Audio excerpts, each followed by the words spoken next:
Hello students, मैं आपका physics गुरु निवेंद्र भटनागर अपने नेक्स्ट लेक्चर में आपके साथ हूँ। आज एक और इम्पॉर्टेंट टॉपिक हम डिस्कस करने जा रहे हैं। प्रत्यावर्ती धारा परिपथ में अगर अकेला संधारित्र लगा हुआ है, केवल वहाँ पर धारिता है, तब प्रत्यावर्ती धारा और वोल्टता का बिहेवियर किस प्रकार का होता है। तो आइए स्टूडेंट स्टार्ट करते हैं आज अपना बहुत इंपॉर्टेंट टॉपिक। स्टूडेंट्स, अगर आपने मेरा चैनल सब्सक्राइब नहीं किया तो उसको सब्सक्राइब करें, लाइक करें, शेयर करें, जिससे बाकी आगे के सभी वीडियोस आप तक पहुंचते रहें और ज़्यादा से ज़्यादा स्टूडेंट्स इसका लाभ ले पाएँ। तो आइए स्टूडेंट स्टार्ट करते हैं आज का अपना इम्पॉर्टेंट टॉपिक। जब प्रत्यावर्ती धारा परिपथ में केवल धारिता हो, when AC circuit contain only pure capacitor. ठीक है, तो हमने ऐसा एक परिपथ लिया है जिसमें केवल सी धारिता का संधारित्र है। तो माना प्रत्यावर्ती धारा परिपथ में केवल शुद्ध धारिता सी का संधारित्र है। ठीक है, अब हमने इसके सिरों पर प्रत्यावर्ती वोल्टता अप्लाई की है। तो ये हम एज्यूम कर रहे हैं कि किसी क्षण टी पर धारा स्रोत की प्रत्यावर्ती वोल्टता V बराबर है V0 साइन ओमेगा टी, और ये प्रत्यावर्ती वोल्टता का तात्क्षणिक मान कहलाता है। तो वही हमने यहाँ कंसीडर किया V = V0 sign omega T. जब यहाँ पर धारा बह रही है, अगर यहाँ पर दिष्ट धारा लगाई गई होती तो संधारित्र में कंटिन्यूअस करंट का फ्लो नहीं होता, निरंतर धारा का प्रवाह नहीं होता। क्या होता है, अगर यहाँ दिष्ट धारा स्रोत लगाया जाता तो क्षण मात्र के लिए यहाँ बहुत शॉर्ट मूवमेंट के लिए धारा बहती और कैपेसिटर फुल्ली चार्ज हो चुका होता और उसके बाद धारा का प्रवाह बंद हो जाता। ठीक है, क्यों, ये हम आगे डिस्कस करेंगे। लेकिन यहाँ हमने लगाई है प्रत्यावर्ती धारा जो लगातार ऑल्टरनेट परिवर्तित होती रहती है, तो उसी अनुसार हमारे प्लेटों का विभव परिवर्तित होता रहता है, जिससे यहाँ कंटिन्यूअस धारा का प्रवाह होता है। तो जिस समय टी पर हमने ये वोल्टता ली है, यदि उस समय यहाँ पर आवेश हो Q, तब क्या कंडीशन होगी। यदि इस क्षण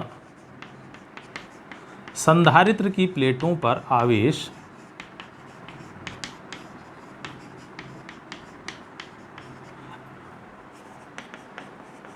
Q हो, तब Q = होता है सिंपली CV। V उसके सिरों पर लगाया गया वोल्टता है, जो कि हम पहले ले चुके हैं इक्वेशन नंबर 1 से। तो देयरफॉर Q = C और V का मान समीकरण 1 से रख दें तो आ जाएगा V0 और साइन ओमेगा टी। इतना आवेश संधारित्र की प्लेटों पर है।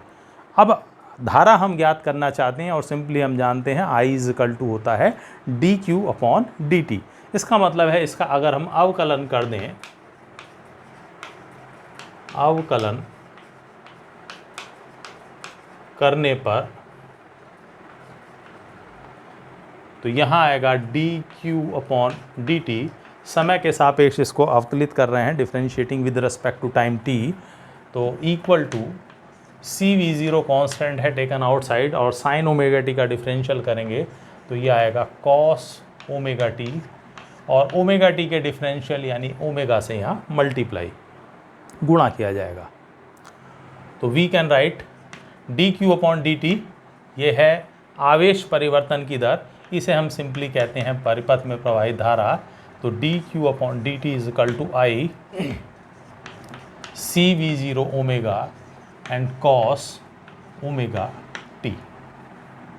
ठीक है, I = इसको हम लिख सकते हैं I0 और cos omega t। cos omega t को अगर आप लिखें तो इसको हम लिख सकते हैं साइन ओमेगा टी और प्लस π/2।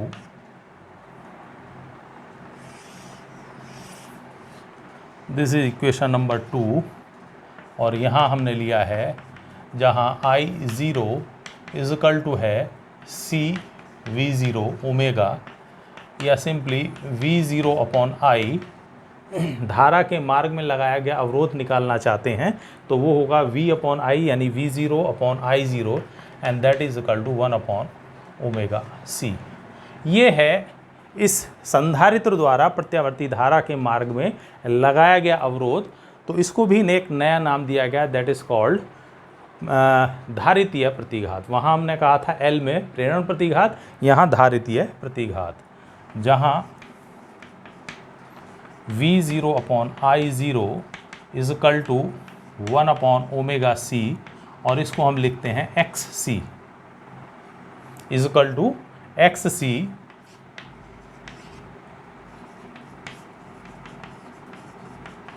प्रत्यावर्ती धारा के मार्ग में संधारित्र द्वारा लगाया गया अवरोध है,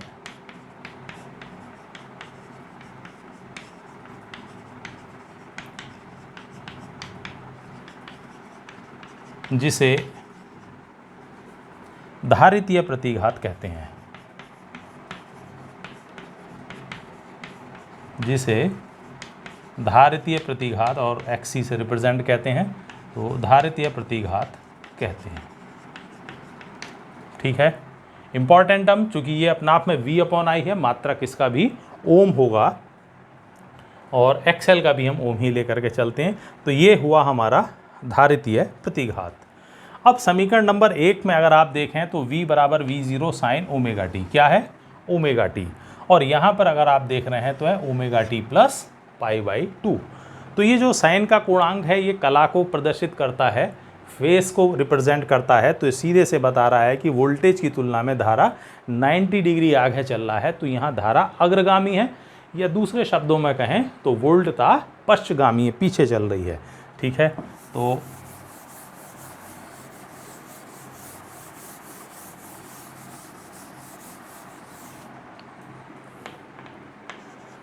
अतः समीकरण 1 व 3 से 2 से स्पष्ट है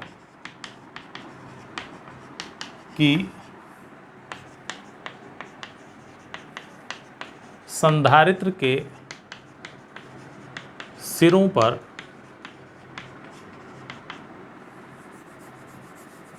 संधारित्र में प्रवाहित धारा संधारित्र में प्रवाहित प्रत्यावर्ती धारा उसके सिरों पर प्रत्यावर्ती वोल्टता से कला में 90 डिग्री अग्रगामी होती है, अग्रगामी होती है, धारा फॉरवर्ड होती है। और इसी को अगर हम रिप्रेजेंट करें फेसर डायग्राम में, जिसे कहते हैं कला समंजक, and that is called phasor diagram.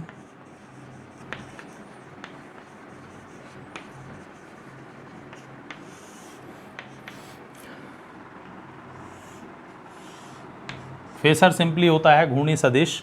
तो हमने लिया है V is equal to V0 sin ωt, तो V हमारा ये हुआ V0 और इसका कोणांक है जितना ये ωt, और धारा के लिए देखें ωt प्लस 90, यानी इसके कंपेरेटिवली 90 डिग्री आगे, और ये होगा हमारा I0 धारा का शिखर मान, जबकि ये 90 डिग्री है।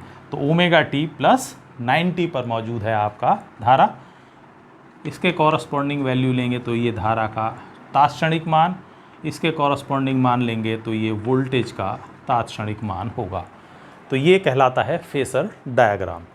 न्यूमेरिकली इसको एक सरलतम रूप में जब हम लेकर के चलेंगे तो हम धारा को लेकर के चलते हैं यहाँ, और इसके कंपैरेटिवली वोल्टेज यानी कैपेसिटर के सिरों पर वोल्टता, जिसे हम कहेंगे Vc, ये धारा के रेस्पेक्ट में क्या होती है? 90 डिग्री पीछे होती है।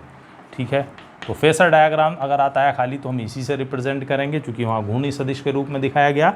यहाँ केवल उनके कलांतर को प्रदर्शित सिंपलेस्ट वे में करने के लिए, न्यूमेरिकल्स में इजीली और आगे के सर्किट में सरलता से समझने के लिए हम इस फॉर्मेट में यूज़ करेंगे। तो ये है हमारा प्रत्यावर्ती धारा परिपथ, जबकि उसके अंदर केवल शुद्ध धारिता है। यहाँ हमने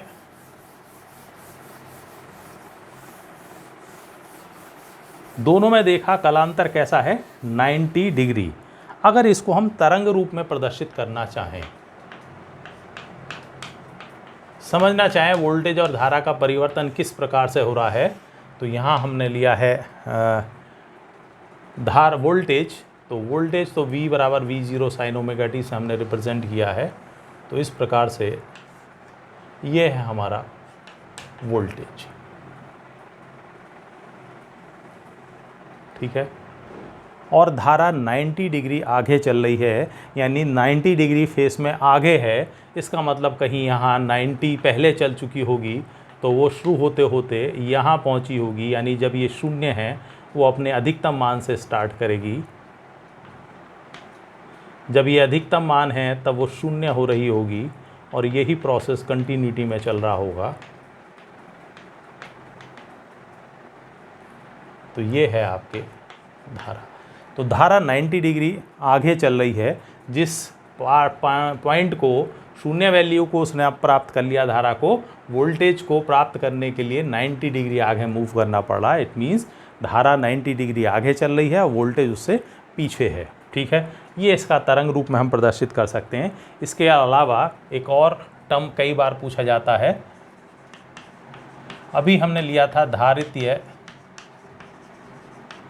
प्रतिघात का आवृत्ति के साथ परिवर्तन। धारितीय प्रतिघात आवृत्ति के साथ किस प्रकार से परिवर्तित होती है, वो अगर आप देखें तो अभी हमने देखा था कि धारितीय प्रतिघात XC बराबर होता है 1/ωc, ठीक है। इसको अगर आप देखें तो omega can be written as 2πf और इंटू C। तो यहाँ से आपको पता चलता है XC inversely proportional to F, यानी जो धारितीय प्रतिघात है वो आवृत्ति के व्युत्क्रमानुपाती होता है। तो अगर इनको हम ग्राफिकली शो करें, ग्राफ रूप में ही अक्सर हमसे पूछता है, तो इस प्रकार का आपको ग्राफ प्राप्त होगा, ठीक है। तो यहाँ हमने ली है आवृत्ति और इधर लिया है हमने XC।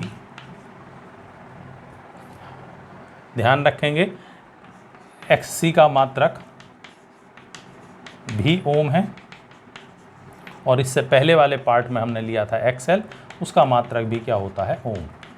तो एक्चुअल में तो ये धारा के मार्ग में लगाया गया रुकावट है, अवरोध है, प्रतिरोध है, लेकिन नाम इसको अलग दिया गया जिससे कि आप अंडरस्टैंड कर पाएँ, हमारी अंडरस्टैंडिंग क्लियर रहे कि ये किसके द्वारा लगाया गया अवरोध है। तो धारितीय प्रतिघात मीन्स धारिता के द्वारा लगाया गया अवरोध, प्रेरण प्रतिघात मीन्स प्रेरक के द्वारा लगाया गया अवरोध।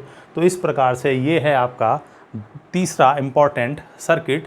तो तीनों एलिमेंट जो प्रत्यावर्ती धारा परिपथ में प्रयुक्त किए जाते हैं, प्रेरक, प्रतिरोध, वो हमने डिस्कस किया, देन प्रेरकत्व, और अब लिया है धारिता, ठीक है स्टूडेंट्स। नेक्स्ट लेक्चर में लेकर के चलेंगे जब इनको हम कॉम्बिनेशन फॉर्म में दो या दो से ज़्यादा को एक साथ प्रयुक्त करते हैं तब परिपथ किस तरीके से बिहेव करता है, तो उसको हम नेक्स्ट लेक्चर में लेकर के चलेंगे। तब तक के लिए थैंक्स।